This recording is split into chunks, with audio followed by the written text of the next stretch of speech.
one of those people is going to speak this morning, and it's my privilege to introduce him. It's also personally delightful because Phil and I go back a long way. Dr. Philip Strain, received his doctorate in special education from Peabody College in 1974, and I have to digress here because that takes me back to when I was a young doctoral student, and Phil was just a couple of years ahead of me, and I have to tell you that even then, I can say, well, I knew him when nobody else did, but even then we knew, I'm going to embarrass him now, but we knew that he was the protege, he was the bright star, he was the one who really had such clear thinking about the issues in special education that I think we all knew that he was going to really have a tremendous impact on the field, which he has. So now I'll go back to the script. Since graduation, he's held faculty positions at American University, Peabody College, the University of Pittsburgh, University of Colorado at Denver, and Health Sciences Center. And currently he is a professor of educational psychology and psychiatry at UCD-HSC. Dr. Strain is the author of over 250 scientific papers on early intervention for young children with special needs. And if you're in this field, I'm sure that you have read some of his work. He has also authored 30 book chapters and 6 books on this topic. Since 1976, Dr. Strain has served on editorial boards of 15 scientific journals. He served as scientific advisor and panel reviewer for the U.S. Department of Education, the National Institute of Mental Health, the National Institute for Child Health and Human Development, and the National Academy of Science. In 1981, Dr. Strain began the LEAP preschool for young children with autism. This inclusion model of early intervention, with over 36 efficacy studies, is one of the most extensively validated models in the history of early intervention. Currently, there are over 50 LEAP replication sites throughout the U.S. And I have to say, as someone who spent most of my career in the same field of early intervention, that much of what we did and currently do in early intervention is really based on Phil's work.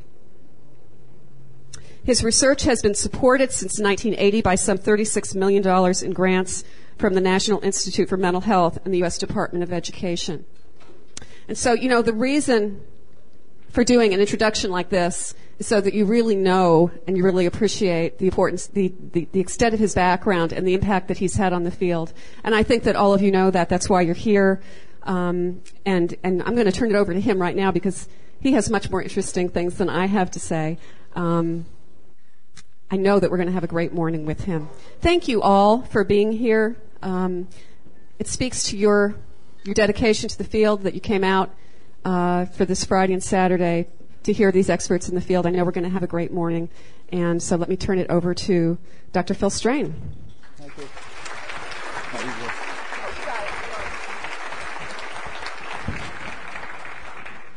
Thank you, Claire. My mother would have liked that introduction. She's a bit over the top, too. Wow, what a nice, small, intimate gathering we have, which means we don't have time to develop a relationship, so I'll just start speaking the truth right from the outset. I went for a hike a couple of days ago, a little too early in the season in Colorado, and it turned into a snowshoe, and I was prepared. I knew it was going to happen somewhere above 9,300 feet.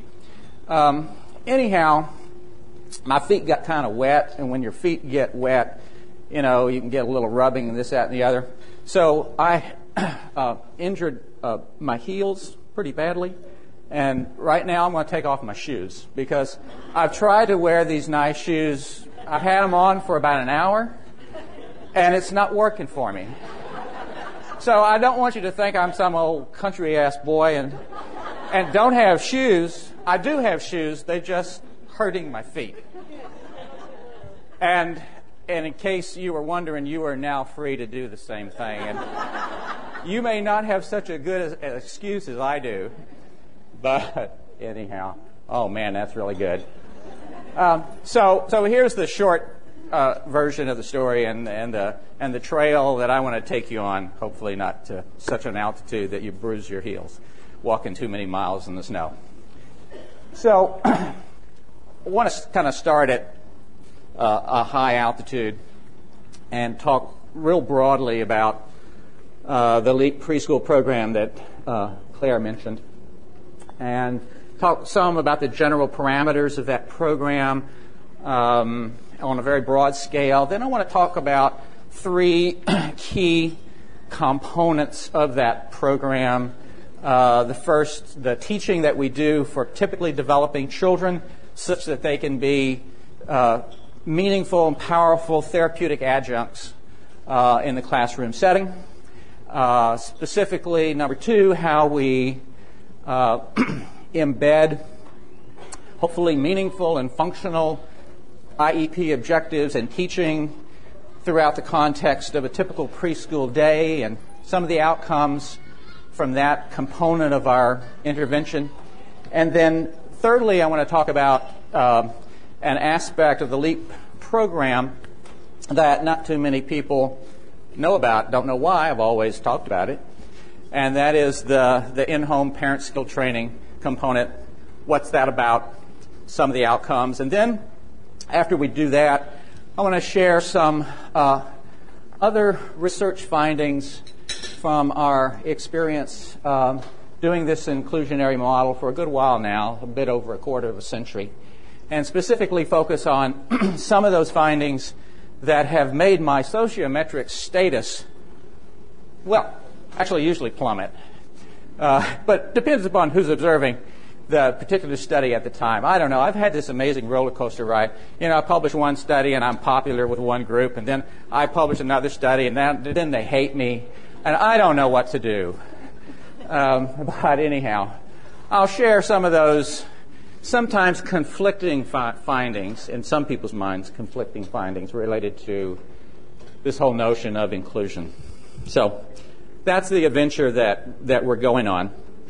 And as promised, let me begin with just a real bird's eye view of what LEAP is, and then we'll get more narrow and more focused as we go. It's a developmentally integrated preschool program. We started off with a really, turns out, stupid idea of equal numbers of typically developing kids and kids with autism, and that exhausts adults and it exhausts typically developing peers. And we learned after about 2 or 3 years of doing that you got to change the proportions to do this particular model in its most efficient fashion. And so now typical LEAP classrooms have 12 children developing as you might hope that they would, and 3 to 4 children on the autism spectrum. And we find that works really well for us. As I mentioned, it's a comprehensive parent education program. We'll talk about that in specific. We've been lucky to be funded by primarily the Office of Special Education Programs to look at not necessarily the effectiveness of LEAP as an entire entity, because I could never figure out how to intellectually engage in that task. It's a bit like asking the question, is LEAP effective? Anybody ever seen a study on is second grade effective? You know where I'm heading? It's like the independent variable is too big. If you do show effects or if you don't show effects, to what are they attributable? And so we've argued, sometimes successfully, sometimes not, for the last 30 or so years, that what makes sense is to look at pieces that you can pristinely and precisely and consistently measure over time and examine the efficacy of those intervention components. So that's what we've done on the research front. And on the training front, we've been in the replication business for a good while. School districts and other entities come to us. As you see in the next part, Claire mentioned that there were 50. That was just a short time ago because we got a large grant. Now we're doing something that's arrogantly described as LEAP USA. That's using science-based approaches as opposed to a country. And these represents the states where we're doing that, and we have a 2-year coaching model that's very intensive. So we spend about 25 to 30 days on site with programs, doing very intensive coaching around the elements of our intervention program, and in the context of doing that, we're doing a randomized controlled trial where some inclusionary school programs get our materials. Other programs get our materials plus coaching. And then finally, it's, I think, reasonable to describe LEAP. It's the thing that I'm most proud of, is that it's really a science-based program. That is, we haven't stood still. LEAP in 1981 looks nothing like LEAP in 2008. Heaven forbid if it should, because that would mean that we nor anyone else in the program had ever read anything in the intervening period of time. And so we are constantly trying to do things more efficiently. That's kind of where we are now. We know how to do things effectively, but we're trying to ask the question, can we speed this up? We know that we can change children's developmental trajectory. The question for us now is, can we change the slope? Can we make it a steeper slope? More growth within shorter periods of time. Well, that's just a little bit of an overview.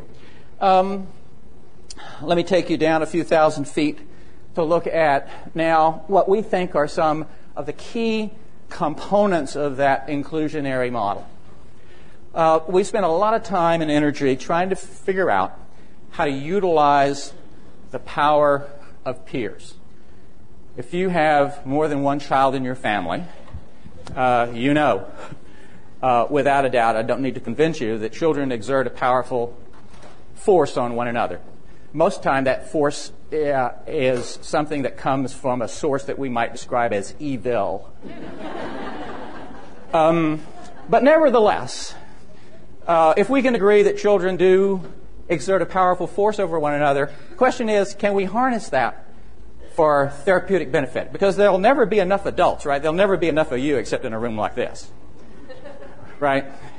And so if you want to get the ratios right, you have to add other intervention agents to the mix. And so that's been our thinking about that. We rely primarily on adult family members to tell us what the scope and sequence of instruction ought to be. We spend a lot of time and energy doing all kinds of fancy testing, and most of it's garbage. One of the things that I've learned after doing some things for 30 or more years is that I wasted 30 or so years doing that. And one of the things that turns out, at least to me, to be wasteful is trying to figure out where children with autism are developmentally. I have no idea. They fool us all the time. And my experience is, and the experience in LEAP is that some of the kids who function least well have the best outcomes. Some of the kids who start better than other kids have the worst outcomes. In fact, the correlation between entering level and outcome in the LEAP database approaches 0. It's interesting. And I think it's an artifact of the fact that our assessment technology, what's the technical word I'm searching for? Sucks. Somebody will figure that out at some point in time and win a Nobel Prize, but it will not be Phil. Not with that bad attitude, I'm sure. We also work with embedding learning opportunities within typical routines in the classroom. You'll see some of that on a video. We do a transdisciplinary model of service delivery. This is really big for us. And we do transdisciplinary not because it's a big word and I like to use big words, but because of the issue of generalization. The other thing that we've learned in the LEAP program is that kids with autism don't have problems acquiring information. They acquire a lot of information. Again, sometimes it's not the information you want them to acquire, but the primary learning issue is not acquisition but generalization. Sometimes maintenance, but it's mostly generalization. And so transdisciplinary is not the only, but it's one approach to addressing that issue. And when LEAP classrooms are operating well, you could not distinguish by their behavior who's a teacher assistant, who's a speech and language pathologist, who's an occupational therapist. You with me? So people do it all, and they role share, and they don't just do that on paper. It's real, live, and in living color. We take data every day, not to engage in self-congratulatory behavior like many people do in this field. At the end of the day, but to understand where our non-responders are. That's the reason to collect data. You collect data in a clinical sense, not in a research sense, but in a clinical sense to make sure that children are not exposed longer than they need to be to instruction that's not going to be effective for them. And so we then have decision rules based upon the slope of data, how it's looking over time. We either pat ourselves real briefly on the back and say, let's continue, or we go to plan B. That's what that data collection is about. LEAP is also a program that begs, borrows, and steals from everybody's technology. We don't really have one. We care about stuff that's empirically based, that's replicated, that works with the kind of kids that we work with, and we're happy to use whatever, as long as it fits within this inclusionary context. So that's a little bit about, on a broad scale, the components of intervention. Now let's get more specific. And we'll talk about those three that I promised, a little bit of an in-depth discussion. And the first has to do with the teaching of typically developing kids to be these therapeutic adjuncts, if you will. And what I have described here are something labeled modal outcomes. And I want to skip the first, come back to it, because it's the big finish. So what we see in our studies, and for all of these modal outcomes, there are 88 kids righteously diagnosed with autism in the data set. And if you know anything about autism, you know that's a big number. It's not a big number absolutely, but in terms of intervention literature in autism, it is a pretty big number. So across many different single subject design studies, we get day one positive effects. That's real interesting. How many interventions do you know for kids with autism where 88 out of 88 kids show behavioral improvement on day one? Now, what does that suggest? It suggests to me that the notorious lack of social skill that we talk about with kids with autism has also not so much to do with their behavioral repertoire, but their behavioral repertoire in what context? Because you see, the baseline is not a lot of social stimulation, and the intervention is typical peers engaging with them. So our conclusion is that, kids with autism do have some significant behavioral deficits around peer-related social skills. But in many cases, it's like you're assessing their peer-related social skills analogous to assessing Sean's telephone answering behavior in the middle of the Sahara Desert. Now, I'm guessing I could observe Sean for 2 weeks, and I'd say to myself, poor Sean, he doesn't know how to answer the phone. Well, coincidentally, there are no phones there, and if they were, they probably wouldn't ring for him. Do you hear where I'm going? So you have to think about what the context is in which their peer-related social behavior is often assessed. Is it their repertoire? Is it the environment? What combination? Etc. If you do this peer-mediated intervention at the right level of intensity, it takes about 2 years, doing it every day, and we'll talk more about this, then if you just look at the level of positive social behavior in LEAP classrooms that typical kids engage in, and if you think about that level as representing a range of normalcy, because there is a range, right? Not everybody's behavior is at the same level, then 88 kids with autism enter that range of normalcy, just looking at how much positive social interaction do they engage in. Here's an interesting question that I like to ask all audiences. So you guys have to do IEPs, right? California's not that weird. Well, it is pretty weird, but you still probably have to do IEPs. So then you have those criterion parts to your IEPs, right? Now, how many of you people have seen IEPs, not that you've ever written anything like this, that says something like, engaged in social interaction 80% of the time? Okay, raise your hand. Tell the truth. How stupid is that? Because typically developing kids, when free to do so, engage in positive interaction with their peers. Guess about how much of the time? About 20. So what are you doing? Creating hyper-socialism? Nuts. I hate that. 9 out of 10 times. It's totally meaningless. 80%. Well, it's kind of a joke, but it's not. And the serious point is, a good reason to run inclusionary programs is that it keeps your eye on where you should be going. What's normal, typical development? For 3 to 5-year-olds in free play, they hang out engaging in reciprocal social interaction about 20% of the time. The other time, they're like examining things that have come out of their orifices. What would that be? It's gelatinous today. Inappropriate behavior is everywhere. The other effect that you get is negative social behavior reduced to 0, 88 out of 80 kids, after 2 years of intervention.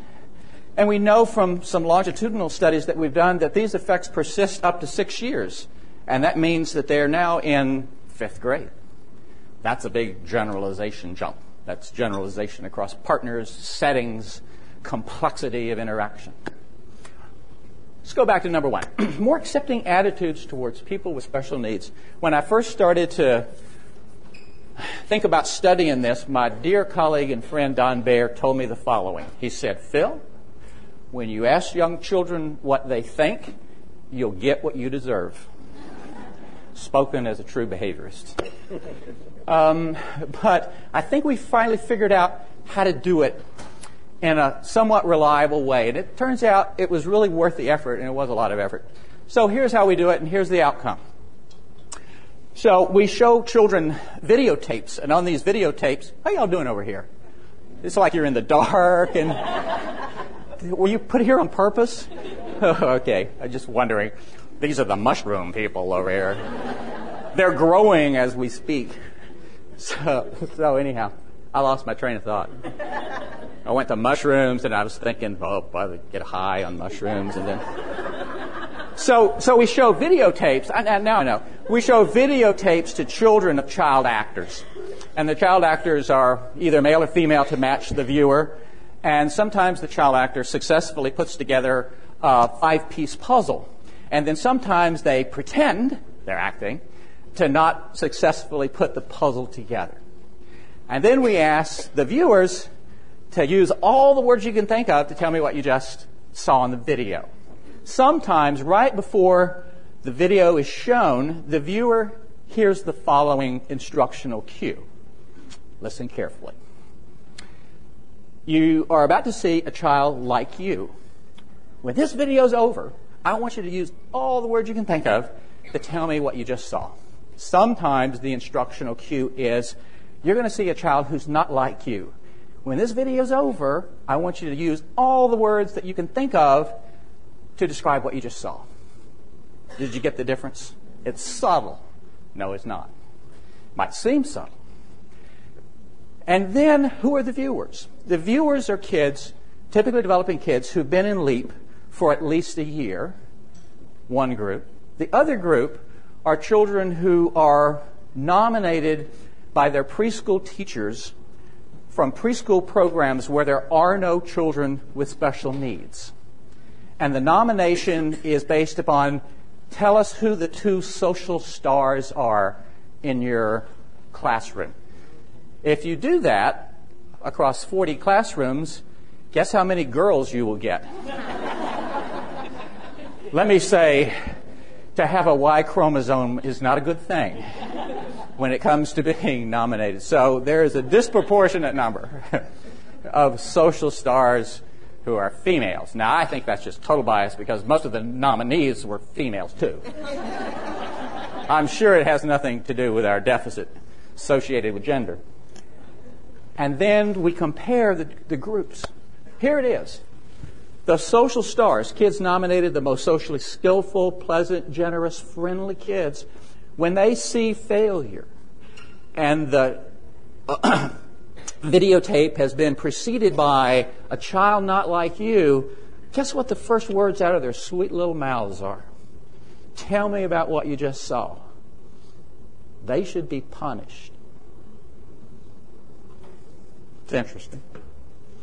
They say a lot of different things, but let's just end with that. First words, the predominant theme is they should be punished. The typically developing kids who come into LEAP first come, first served basis, kids from the hood, wherever the LEAP classroom is, they're not pre-selected in any way, shape, or form. When they see the same video with the same instructional cue, they saw failure, right? Child identified as not like you. The first words out of their mouth are, you want to guess? Guesses? Try again? No, pretty close though. If I had about 5 minutes, I could have taught her how to do that. Now think of the contrast. One group of people in your life see you not at your best, and they say, you should be punished. And another group of people in your life see you not at your best in a small moment, snippet in time, and they say, I can help you get better. That's a big effect. And the story's worse. I just told you the good part. So when the social stars see success and the individual has been identified as not like them, guess what they say in that context? Like they read Pygmalion in the classroom. That's a hint. This is baby stuff, but they couldn't do it again. Their mind figures out how to discount what their eye-brain relationship actually, we hope, process. In contrast, the kids who complete LEAP say, you know, they look at you like, why are you asking me that question? I thought you watched the video too. They say something like, well, he did it, or she did it. Those are big effects. And what I want to emphasize is that those are not effects that you get from just having kids together, to just having an inclusionary program. Those are effects that you get by systematically equipping, typically developing kids with skills that allow them to be, if you will, therapeutically successful with their kids with special needs. So, and in the presentation that follows this one that I'm going to do, if my voice holds out and my feet still feel as good as they do now, we'll talk about this in much more detail. The other component to this social piece in LEAP is we think it's really important to get the dosage right. Dosage is a really big issue in early intervention, and sometimes it gets all messed up with hours, and I'm going to go there later in terms of like hours of intervention, which is really a garbage measure. But one of the better alternatives to hours of intervention is opportunities to respond. And what we found over the years is that the right dosage is having about 100 social response opportunities programmed across the day, every day. Now, how many of you kind of would respond and say to yourselves, 100? Wow, that's a big number. Yeah, it's not, if you think about it. So let's say that there are 12 kids in a LEAP classroom. And I say to myself, you know, I want to plan, stand up. I want to plan for, 100 social response opportunities for Michelle today. And I might say, well, I got to embed these across a variety of opportunities. What's the first thing that happens every day in preschool? Greeting time, right? And so instead of I'm being the teacher, I'm greeting Michelle, and Michelle goes about her business. Maybe Michelle is the co-greeter. Michelle can't use words yet, but Michelle can high five like a bandit. So as everybody comes in, and so she gets then 11 social response opportunities, and we're more than a tenth of the way there. Thank you. You did brilliantly. We're more than a tenth of the way there. And what I want to emphasize is that you don't have to program complex social response opportunities. These are just like social hits. But the social hit piece is really big because what we find is that if you do that every day, you start seeing generalization to settings and situations and partners that you haven't worked on previously. And if you know anything about working with kids with autism, when you start getting intervention effects for free, that's a big deal because you usually have to work your tail off to get anything. So that's why we encourage people to get the dosage right. So, second kind of component that I want to talk about is this naturalistic teaching strategies. And what does that mean? What are the components of it? Well, first of all, it requires figuring out what kids' preferences are. And one way to think about that, and the way we usually think about that, is that what can we arrange for kids such that they will agree to this deal? And the deal is, if you work really hard doing X, you can have access to Y. And this is the Y. These are kind of the preferences that we're trying to identify for kids. And so where we do spend our time and energy around assessment is not trying to figure out where kids are developmentally and chronologically and plugging in instruction there, because they always trick us. We never get that right, but we are able to get this piece correct. Once we do that, then we also spend a lot of time and attention related to the toys and materials that are in the classroom. I was profoundly influenced in 1976 by Sidney Bijou, who was the reviewer for our article that my colleague Matt Tim and I wrote. Our first articles of peer-mediated intervention for young kids with autism, although we were still in our rebellious behavioral days there, and we refused to call them children with autism. They were children with autistic-like behaviors.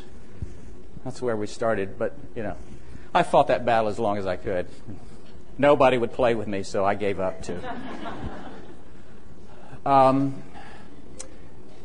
Anyhow, what he said was, in this review of this paper, at the end of it, he said, the problem with autism is the problem of social reciprocity or the lack thereof. Nothing else counts, in my opinion. Well, I had sort of been taught in my graduate school days that Sidney Bijou was God.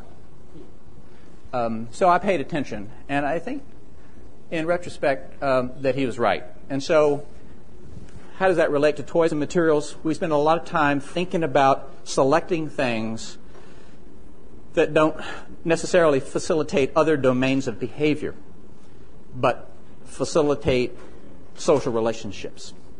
And that's where, if you want to know what the distinguishing feature of LEAP is, we spend more time working on the social piece and earlier on than most people do. And you can blame Sidney Bijou for it.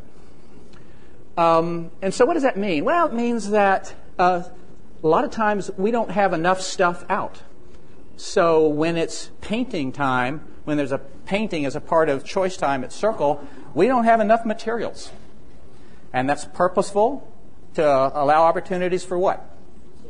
Socialization, sharing. Conflicts come up, I want in this group. Oh, there are too many people in this group already, swapping off, this, that, and the other. And selecting toys and materials that are cooler to interact with another human being than not.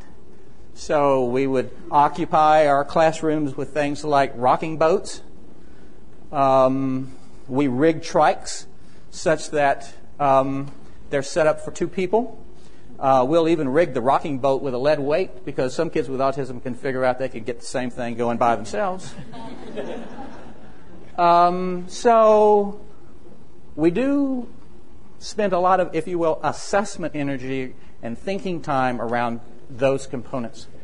And then we try to capitalize on child engagement. I'm going to show you a video here in a moment on what that looks like, and provide practice opportunities once kids are engaged. So what's this piece about engagement? Well, what I've found is that preschoolers, whether they have special needs or not, whether they have autism or any other kind of developmental disability, really enjoy theater. And the theater that they most enjoy is the theater of the absurd. And so I try to hire people who are perfectly willing to make fools of themselves in front of young children. And if you find people like that, you need to latch onto them, because that's where a lot of engagement comes from. So let me show you a video of, how many of y'all work with really young kids with preschoolers with autism? So would you also agree that one of the worst times for you instructionally is when you make that pivotal decision every day to try to get everybody in a group? Why you do that, I don't know. Just as an act of self-flagellation. It's like, oh, time for circle. Yeah, let's invite the principal in then so they can see that I have no instructional control in this setting whatsoever and no illusion of any. Yeah, you're with me on group time, right? So here's just a video example of how you can turn a story time, and let me just say, I'm not blasted. The story is a good thing to do, and the skills that are embodied in many story time activities are important skills for kids to have, not necessarily when they're preschoolers, but when they hit kindergarten, first and second grade. I'm not discounting how it usually runs, but how it usually runs is that the response demand is the dead man response. That is, what's appropriate behavior in this setting? Okay. So if you're dead and propped up, you check off a box. Okay, appropriate. And that's really hard for young children, whether they have developmental disabilities or not. And so we try to do as much silly stuff. That's why I mentioned this theater of the absurd, and as much stuff that keeps kids active, still working on the same kind of objectives, but you don't necessarily have to be a corpse to engage in appropriate behavior around circle time. So let me take you. Do y'all know the mitten story? Oh yeah. Oh yeah. Oh, here's a big mitten fan. Well, is it a textural thing with you, or what is it? Oh, okay. Just a thing. All right. Well, excuse me, because I have to close out one thing and go to another to get to mitten, but I think it will be worthwhile.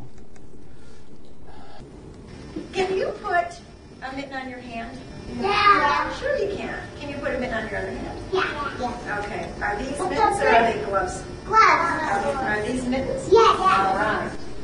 Is this mitten Yes. going to fit on my hand? No. Why not? Because it's too big. It's too big. It's big. Can we try it? Animals went. Did they go outside the mitten or did they go inside the mitten? Yeah. Can Tyler fit inside the mitten? No. Can Paula fit inside the mitten? Right, You fit inside the mitten. Man, you're too big. I know. Tommy can fit inside this mitten. Well, that won't work. Let's see. Maybe I can fit in the middle. Well, would you fit inside this mitten? Yeah. You would? Well, let's pretend. It's a tunnel. Because it's a tunnel. Let's pretend this is our mitten. And this is the front of the mitten. I'm going to need you two girls to scoot over by Tyler. And our animals are going to take turns going inside the mittens this way. And then we have to stop at the end of the mitten. Because did the animals come out the end? No. way. When did the animals come out of the mitten? Because they will. Till the guy dumps them out. Till the guy dumps them out. Till somebody dumps them out? Can you remember in the story? When they sneeze out, they go out. Who sneezed? The bear sneezed. And you guys are going to have to sneeze. What made the bear sneeze? The mouse. What did the mouse do? The mouse was on his nose. And he sneezed. Achoo. So you guys are Achoo. All right. Let's turn the page. We're going to see I'm the who's one that going makes in the mitten toes. first. Mickey's grandma made him 2 mittens as white as the snow and went out to play. What was the name of that first animal? It's a weird one. It goes under the ground. It starts with M, like Mikey. Mole. I need a mole. Jose, would you be the mole? All right, Jose, crawl like a mole all the way into the mitten. All the way in. Ooh, that's a great hair, Jose. Right in there. He's digging under there. And the mole got inside the mitten, and he was warm and cozy. But then along came, do you remember who came next? Bunny. Bunny came next. Good Bunny. Now, Paula, would you be the bunny? Oh, a hop. Get your bunny ears up. And the bunny came along and went inside. And tell the mole, move over, mole.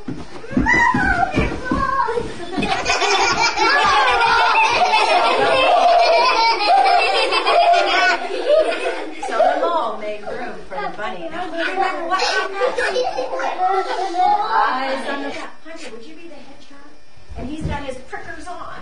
He tries to get and the mole and the bunny move over Fox. And she kindly says, move over. Who comes next, you guys remember? The fox is in. Joshua. Good bear comes in, and there's just enough room for the bear. Move over, please. Now, I need a really quiet little mouse. Who would like to be a little quiet mouse? Jason, you guys are going to have 2 minutes. Okay, now wait, Jason. Wait, we've got to tell them what's happening first. We have to tell them what's happening. All right, animals in the mitten, listen carefully. The mouse is going to come, and the mouse is going to tickle the bear. When we say achoo, you may come out. Ready, mouse? Sit. Everybody help us.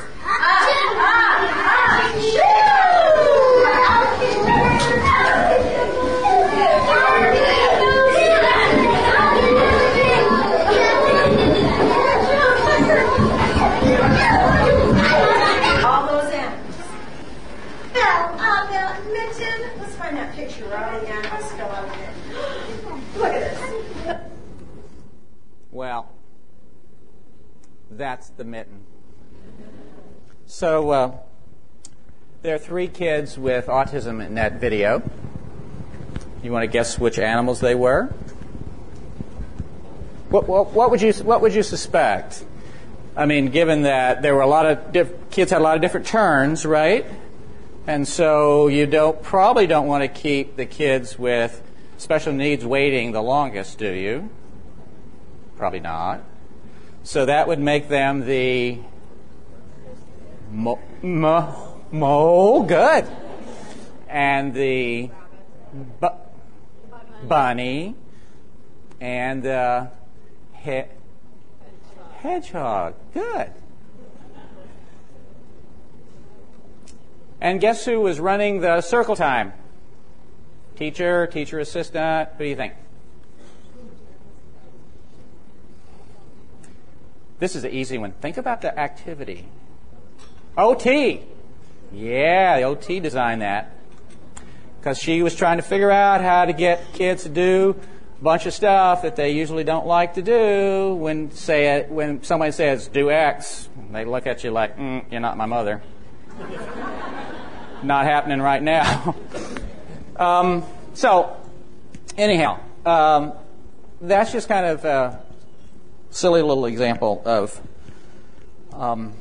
embedding instruction. There were some IEP objectives worked on there, individual IEP objectives in that thing. There's a little guy whose issue was he had a brother, he had several sibs, and he had boundary issues around clothing. He would always put on things that, guess what? Given how they were doing the little mitten thing, and he tried to put on his little baby brother's pants every day, and he would just be struggling and temper tantrums and this, that, and the other. And people wanted to do a functional behavior assessment, and one of our staff went and looked and said, "Oh hell, he just can't discriminate big from little. So let's just get it right on that score." You know, he's not really, having a meltdown. He's like, this is an issue of being frustrated with trying to put on size 2 clothes on a size 8 body. Kind of like, never mind. I was going Madonna on you, but I decided not to. Or Britney, or yeah.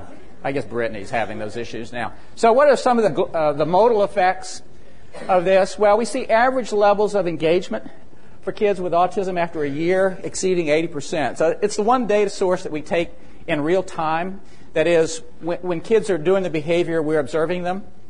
The other data that we collect for clinical purposes is a retrospective at the end of the day where we just rate kids' performance. And just incidentally, just to throw this in, we rate kids' performance not in terms of their behavior per se, but in terms of the level of adult support needed for them to respond correctly. So what we rate is a prompting hierarchy. And where we always want to wind up is independent performance, or with a natural, if you will, level of prompting. And then in LEAP programs, we use this 80% as a target for all of our classrooms. How do you know that you're doing this model correctly? Well, you can take this data, and so it's not just the child outcome index, but it's an intervention fidelity marker as well. We assess kids developmentally, and we see 2 months developmental gain for each month in the program. They need to make that much because they're way behind based upon our unreliable assessment when they began, so let's factor that into the equation. And they leave us, that is, when they hit kindergarten age, 50% of them at age level in their scores in the cognitive and language domains on serious measures of cognitive performance, the Stanford-Binet and the SICD, Sequence Inventory of Communication Development, which doesn't just require you to point to a picture, but you actually have to use language expressively and receptively to score. And for a small cohort of LEAP kids, we followed them for up to 18 years with no signs of regression behaviorally on their part. That's a good thing. Let's talk about the parent education and support piece. What does that look like? When families first enroll in LEAP, we sit down with them, and the person usually sitting down with them is a person just like them.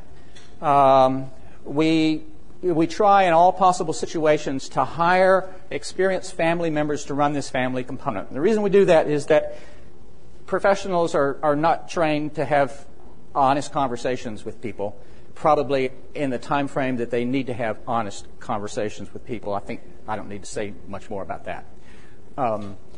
So what we say to people is, tell us the 5 or 6 times during the day where you're experiencing the most stress around child rearing. And when you ask that question, you get responses that are all over the board, but you get some really common things. So there are things like getting up and getting dressed in the morning, transportation, riding in the car, or whatever kind of source of transportation there might be without eloping, out the window at 40 miles an hour. It's an issue for a lot of people.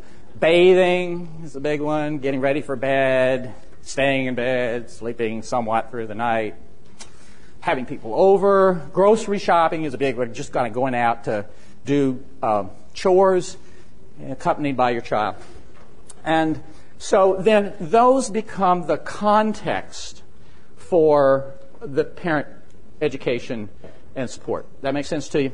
So depending upon their responses, that's where we work. And you've now probably realized that we hire people on a flex schedule because many of the responses of parents would require us to be somewhere at 6:30 or 7 and 8 or 9 o'clock at night. We don't do weekends or windows. It's like there's a limit. And so how we go about this instruction is really with very heavy-duty, I want to sort of say in-your-face coaching. And so, but it's not in your face in an aversive sense, hopefully. But if you're a parent and I'm the coach, and our interactions might look something like this around bathing time. And so you're trying to bathe your daughter, and I might say something like, I think that's one of those attention things. Just turn away. Just turn away. That's great. That's good. Did you hear what I said? Oh, I said, I think that's one of those attention things. Just turn away. And I physically turned her away. That's great. You're doing good. Oh, yeah, I know she's screaming. It's fine. She's not going to kill herself. So we kind of coach people through, in a real, like, intimate sense, difficult times. And a lot of these things are really, really hard. A lot of the functions that we see of child behavior are escape-related things, and so when we don't allow escape to occur, then behavior accelerates and it gets pretty nasty. So we think that kind of right there with you, coaching is the right thing to do for people. And what are the skills? Well, the skills that we teach are in this last list, but the order and how they're applied, I mean, these are written very generally. So what I want to say is how they're manifest depends upon the setting, which parents have identified, depends upon the topography of the child's behavior. All kinds of other variables come into the equation.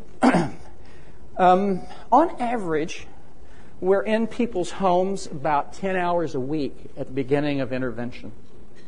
And then that tends to start fading out after 4 to 6 months. And usually after a year, folks are basically in a telephone consultation mode where the message from the program is, if you need our help with something new comes up, whatever, just give us a call. We'll come out and we'll, take a look at this. We're here for you, but, you can fly this ship by yourself. You've already demonstrated that you can do that.